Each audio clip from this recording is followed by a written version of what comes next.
This is a short version of practice problem number 1 from lesson 10, composing figures, and unit 1, rigid transformations and congruence. In this problem, you are to transform this triangle in the lower left corner to this triangle in the upper right corner by using a sequence of translations, rotations, and reflections. First, I want to show you that these lengths are different lengths. So this purple length is a different length than this light blue length.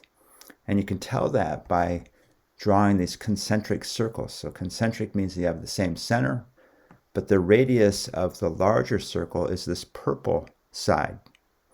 And the radius of the smaller circle is this light blue side. So that proves, or that shows you, that they are different lengths because they are different length radiuses for each circle.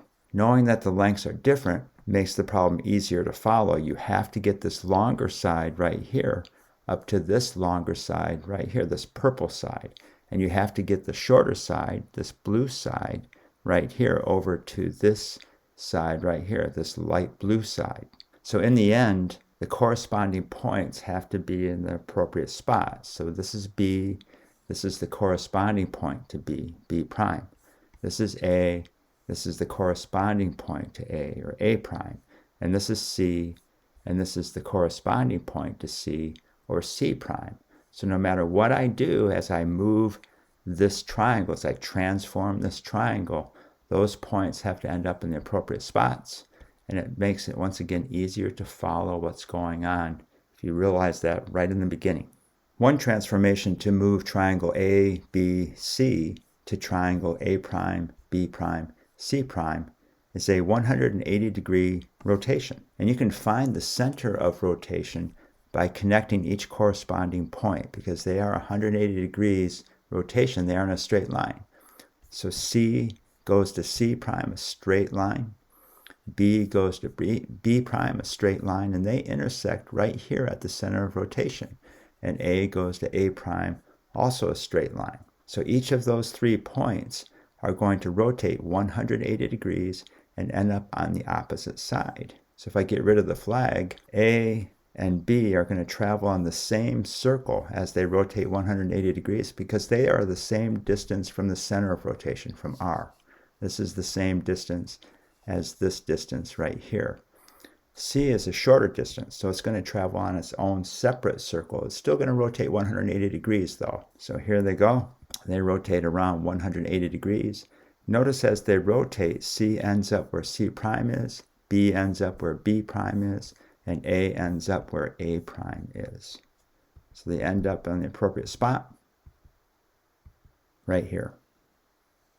This triangle was transformed to this triangle using a single transformation, a single rotation, using the center of rotation that was right about here. Now you can use any center of rotation and rotate this 180 degrees, followed by a translation to move that transformed triangle to its matching triangle up here, A prime, B prime, C prime. So I'm going to demonstrate that by using B as the center of rotation. So if I rotate triangle A, B, C around B as the center of rotation, then C is going to rotate all the way around here 180 degrees to C prime. A is going to rotate all the way around here to A prime 180 degrees.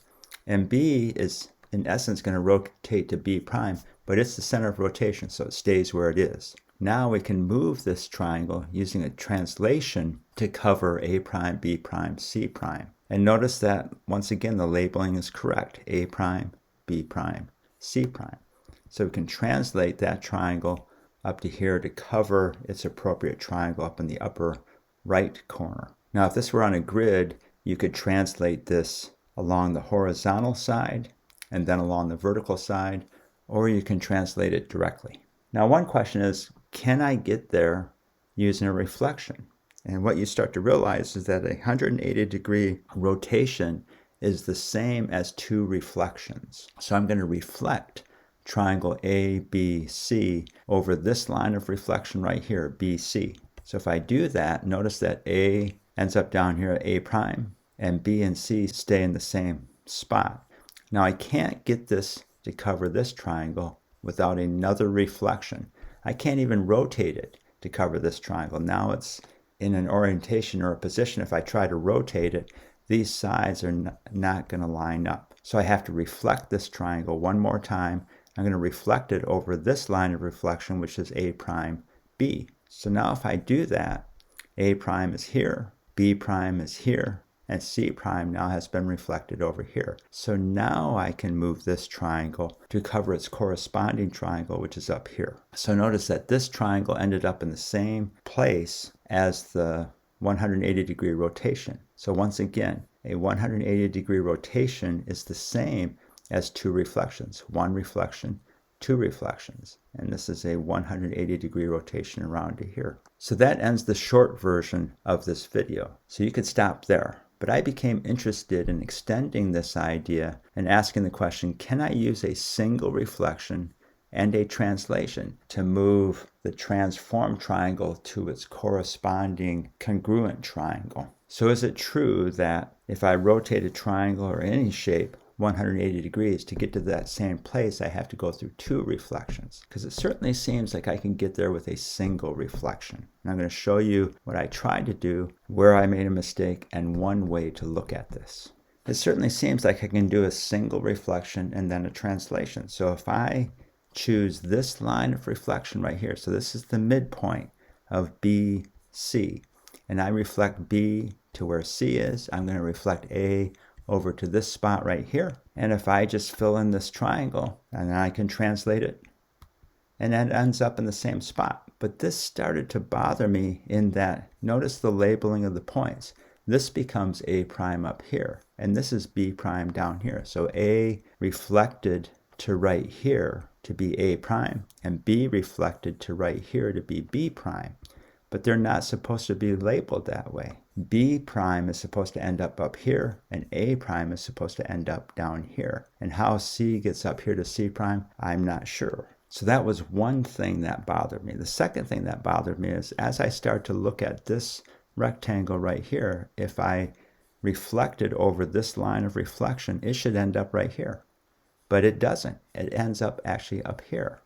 So it looks like this is two reflections. This is a reflection to right here, and then a reflection to up here. Likewise, this triangle right here should reflect over here, should end up right here, but it does not. It ends up here. So again, it looks like it's one reflection and two reflections.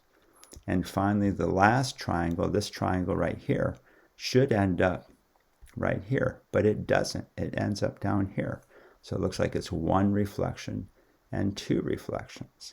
And so what I really did is I just reflected just this line segment over to here. And then I connected these 2 points. I connected A and C. I did not reflect all the points within the triangle. They end up in the wrong spot. And so it's truly not a reflection of this triangle. It's a reflection of just one side, and then drawing a congruent triangle and saying, oh, there it is, and translating it over. So what really has to happen, we go back to that idea that it has to be two reflections are going to equal a single 180-degree rotation. So now I'm going to reflect this triangle ABC over this line of reflection. So what's going to happen, get rid of the flag for a minute, what's going to happen is this rectangle, I didn't draw it in completely, is going to end up right here. So now that rectangle is right here, so that makes sense. And this triangle right here is going to reflect across this line of reflection and end up right here. So it ends up right here, so that makes sense. And this triangle up here is going to reflect over this line of reflection and end up right here. So that makes sense. So everything is in its appropriate spot. So A prime is up here, B prime is down here, and C prime is here. But remember, to get this triangle transformed correctly, B prime has to end up here, A prime has to end up down here, and C prime has to end up here. So now I'm going to reflect this triangle over this line of reflection. So this rectangle is going to go up to here. This triangle is going to reflect up to here. It's going to be right. It's going to be this triangle. It's going to be shifted over a little bit. So this triangle now ends up here. And this triangle is going to reflect over this line of reflection and end up down here, right here, and so it's this triangle right here, but it's shifted over once again a little bit. So now I've relabeled these points A double prime, B double prime, and C double prime.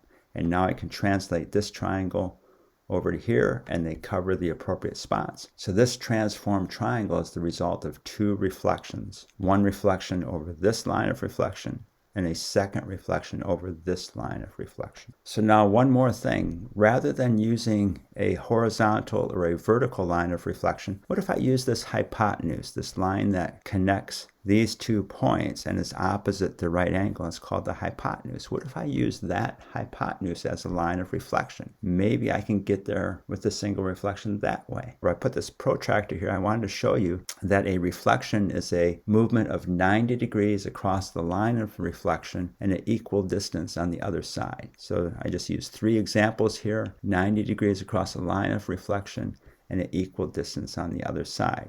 So if I reflect this red triangle in the lower left corner across the hypotenuse, it ends up here. And if I rotated this a little bit, you see that this line segment right here is the long line segment. It has to end up along this side right here. So I cannot get there with this single reflection over the hypotenuse using a reflection and then a slight rotation. But I can get there if I now reflect this pink triangle over this line of reflection right here. So this is a line that goes from the vertex up here through the base. It's perpendicular along this line right here compared to the hypotenuse. So I'm going to reflect this triangle a second time. And what I'm going to do that, so here's the triangle. And I'm going to reflect it over this line of reflection. So I'm going to take this longer part right here, reflect it over this line of reflection, and it's going to end up here. So this is the light blue line segment. And I'm going to take this darker blue line segment right here and reflect it over this line of reflection. It's going to end up down here. So I now have this line segment as a reflection of this line segment right here, a little bit hard to see, over this line of reflection right here. And so now if I just connect those points, what you can see is that here's the pink triangle. I should have probably made these different colors. And this smaller triangle right here, from here to here, back to here, is reflected over this line of reflection and ends up right here. This side, and this side. And this larger triangle right here, this side, down here, and up to here, reflects over the same line of reflection and ends up here. This side, and this side. It takes a while to look at it, but now I can take this triangle, this purple, dark blue, light blue, right triangle, and just directly translate it and cover its corresponding triangle in the upper right corner. So now it ends up over here, and I made it thicker so a little bit easier to see. So once again, it takes 2 reflections to equal a single 180-degree rotation.